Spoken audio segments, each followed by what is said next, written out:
My name is Jason Darden. I am an instructor of New Testament in the College of Bible and Ministry at Harding University. And I've been asked by Brother Matt to reflect on a couple of questions that he posed to me. And I'm going to do my best to be honest and frank and open with these questions. So one question that Matt asked me that has been on the hearts and minds of so many of our churches, in particular our white brothers and sisters have been asking this question. Jason, where do churches go from here in terms of racial reconciliation, right? We all saw the murder of George Floyd, and it caused this firestorm, right? People are angry and upset, not only African Americans, but white Americans and many other groups as well. And I think for the first time in a long time, it made America go, wow, we still have a race problem. So where do churches go from here in terms of racial reconciliation? Well, I think the first thing that churches need to do is they need to define what racial reconciliation is. In other words, what does it look like? Does it mean that black and white churches now worship under the same roof? Does it mean that we just completely get rid of the term black church and white church? And does it mean that we just start fellowshipping with each other and we sit at the table together and fellowship and we just work together? So bottom line, what does racial reconciliation look like? What is it first, I think, is the first question that needs to be addressed, right? So without understanding what that looks like within your context, I think you'll be moving in circles, right? Not really understanding how to do this thing called racial reconciliation. And I think the definition for racial reconciliation can change based upon your current context. If you live in a suburban white community and you're worried about racial reconciliation and you have no black people living around you, well, reconciliation might look a little differently for your congregation. Whereas if you're in an urban environment and there's a white church and a black church that are right down the road from each other, well, racial reconciliation for them might look a little different. So I think you have to consider your context and really come up with what is your definition of reconciliation in the context that you find yourself. Okay, so that's number one. And I can't give you the answer to that. And I think most churches already know the answer to that, right? I think. So I think that is a concept that churches themselves have to define. Here's one thing that we use in the Army that may help you with defining racial reconciliation. Whenever there's a mission that needs to be done, in the Army we use an acronym. And I'm going to give this to you for free. Don't tell anybody I gave it to you, okay?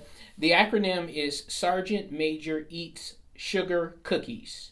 Sergeant Major Eats Sugar Cookies, right? And let me tell you what each word represents. Sergeant is an acronym for situation, right? So in the Army, whenever we're getting ready to do a mission, we say, well, what's the situation, right? So I think churches really need to understand, well, what is the situation right now racially in America? Define the situation, right? What is going on? What is the problem here, right? We've got to understand what the problem is before we can move forward. Number two, if you know what the problem is, what is the mission? That's the M, Sergeant Major, M. What is our mission? And I can give you without a doubt our mission as a church. Our mission is to love God and to love our neighbors as ourselves. So the mission has already been defined for us. So now that we know what the mission is, that leads us to execution. The E, Sergeant Major eats, execution. How do we execute this mission of loving God and loving our neighbors as ourselves? What do we need to do to carry this out within our context, right? The S, the second S, is service and support. What kind of logistical support do we need to make this mission happen? How many, in the Army, we say how many bullets and how many beans do you need to carry out this mission, to fulfill this mission? And then the C, the last item, Sergeant Major eats sugar cookies. The C is command and control. And what that basically means is, who can we partner with within our region to make sure that this mission occurs, right? So I think that is a good standard. Sergeant Major eats sugar cookies. Situation, what is it? What's the problem? Mission, our mission has been defined as Christians. Execution, E, how are we going to execute this? The C is, what kind of logistics do we need to make this happen? Or the S is service and support, that's the logistics. And then the C, is command and control. Who can we bring alongside us to help us with this, okay? So I gave that to you.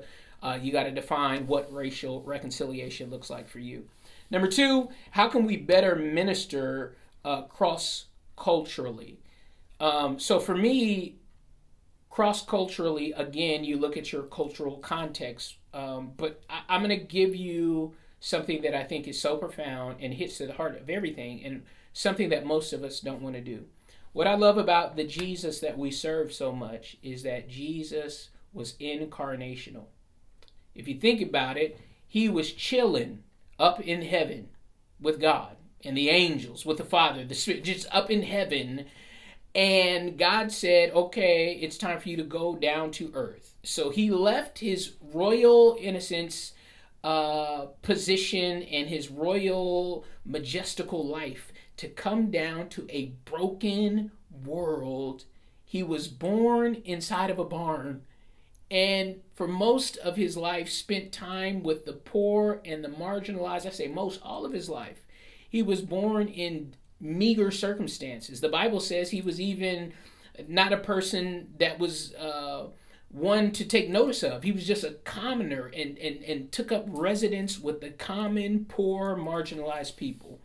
So I think to better minister cross-culturally, we have to become incarnational with the people that we desire to serve.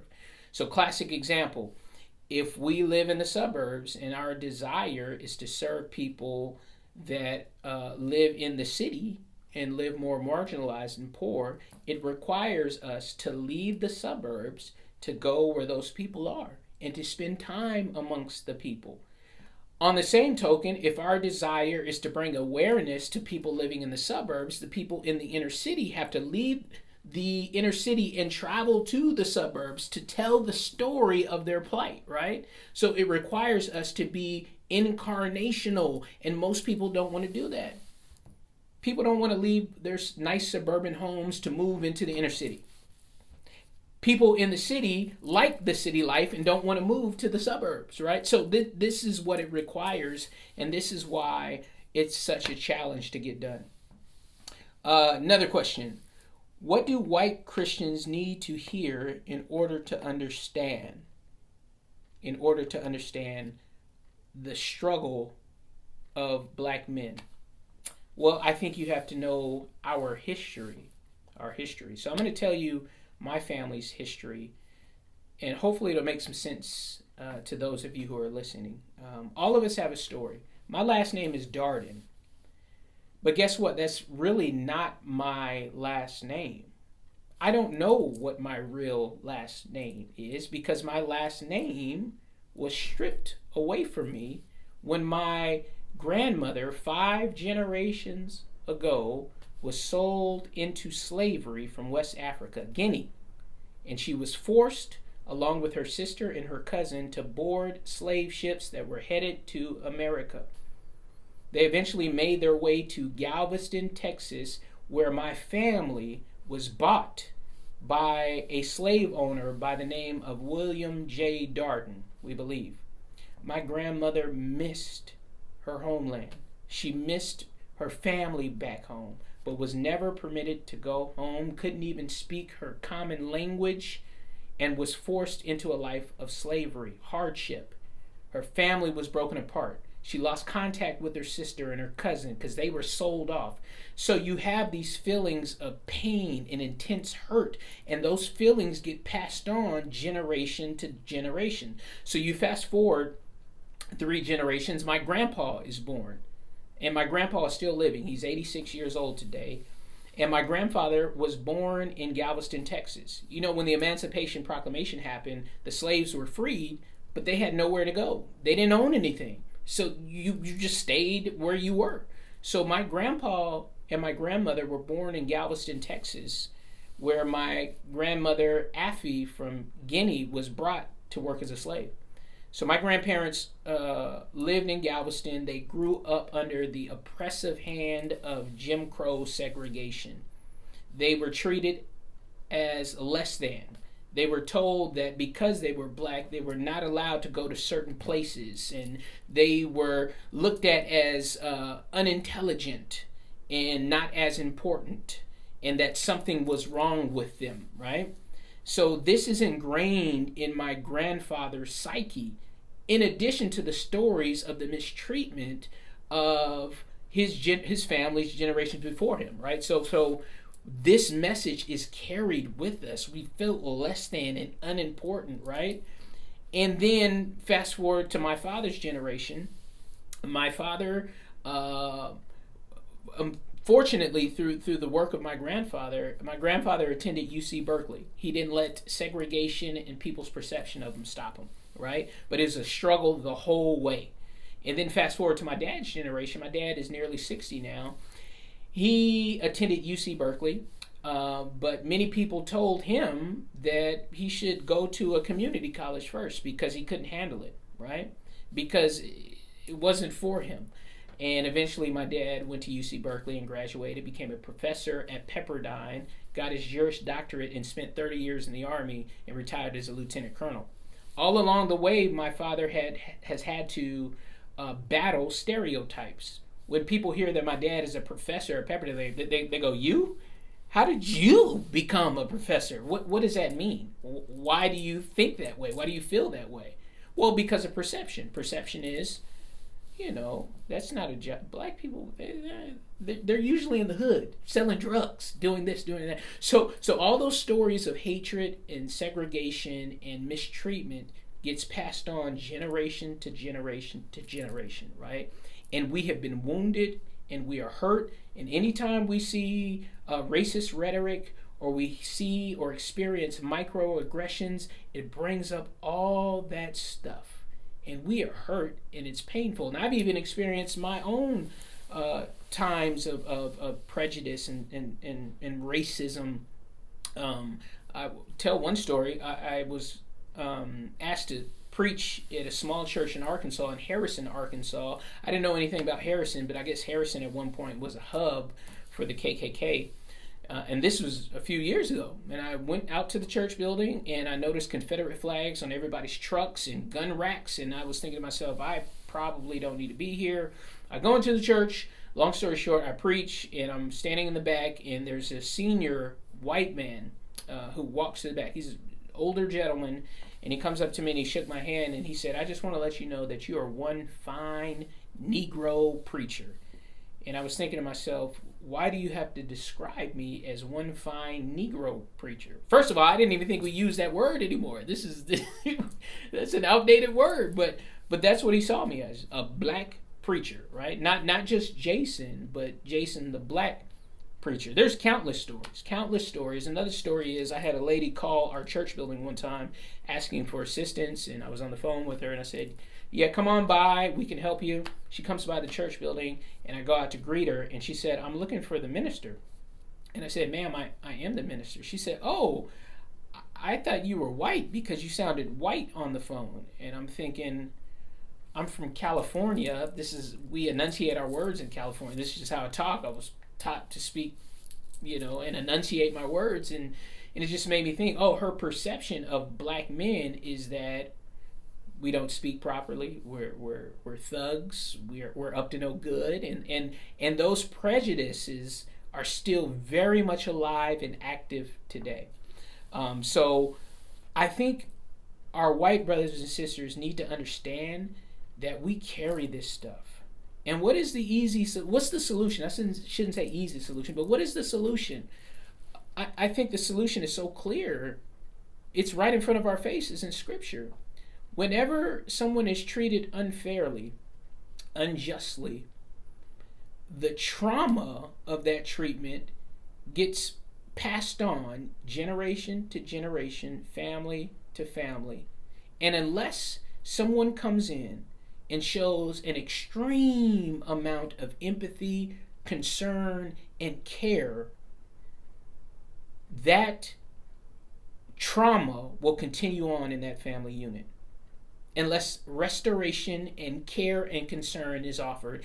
And I would also say opportunities, economic opportunities, right? So here's what I think about most white Americans today that aren't believers, right? That are outside, because we have white brothers in the church, and they really are concerned, empathetic, and care, and have made so much progress, helped us in so much progress, right? So I do want to acknowledge that. But what I hear from a lot of people is America is the land of opportunity, and in America you can be whatever you want to be, and we have opened up the door for Black Americans to be able to pull themselves up by their bootstraps and to make something of themselves. They can attain whatever they want to attain. And I do agree with that. We are in America. We've made great strides, and the sky's the limit. But I will say that there is a glass ceiling still. The higher you move up in your career as an African American, the less people you see that look like you. And that's really hard, right? So economic opportunity is important. I would always lead with that. Yes, put more Black people in your administration. Put more Black people on your staff or whatever that looks like. That's important. Give Black people opportunities. They do need that because we're a little far behind. But more importantly than that, I think African Americans, in particular African American males, want to know that white America loves us and that they want to hang out with us and they care about us.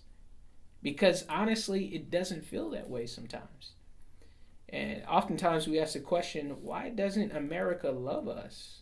What do we do that nobody wants to spend time with us and love on us? And we're hurt by that. So I think what we're seeking is just empathy and love. And that's what the scripture has been telling us the whole time when it comes to people. We have to love people, especially those who have been marginalized and mistreated historically. And that's what we're seeking, I think, from our white brothers and sisters. Love us. Show us that you care. Invite us over. Let us be a part of your circle. Let us be your neighbors. Let's be friends. But my experience has been that usually people groups of the same racial makeup like to stay around themselves and stay within their groups. But the gospel tells us that's not how Christians should act. We should be willing to spend time with and become friends with people that look differently than us. And I think that's what the church needs to be the leader in right now. We need to show the world what love truly looks like. And there are marginalized communities, even till this day, that need to hear, man, I love you, I'm thinking about you, and if there's anything that I can do to assist you, I'm going to be right there in the trenches with you. And I think that's what we need right now in America, and I think this is a perfect opportunity for the church to stand up right now and to show the world what love looks like. Not economic opportunity, not capitalism, so however you feel about that system. That's great that we can make something of ourselves. But sometimes we just want people to hug on us and say, we care about you. We're thinking about you. You had a hard go and we love you and we're here with you and we'll help you in any way that we can. And I think that's what we need to hear from our white brothers and sisters, from the church, to help us through this tough time. So I've talked too much. That's my real quick reflection. I hope this is of benefit to you. So thank you, Matt, for the opportunity to share. God bless.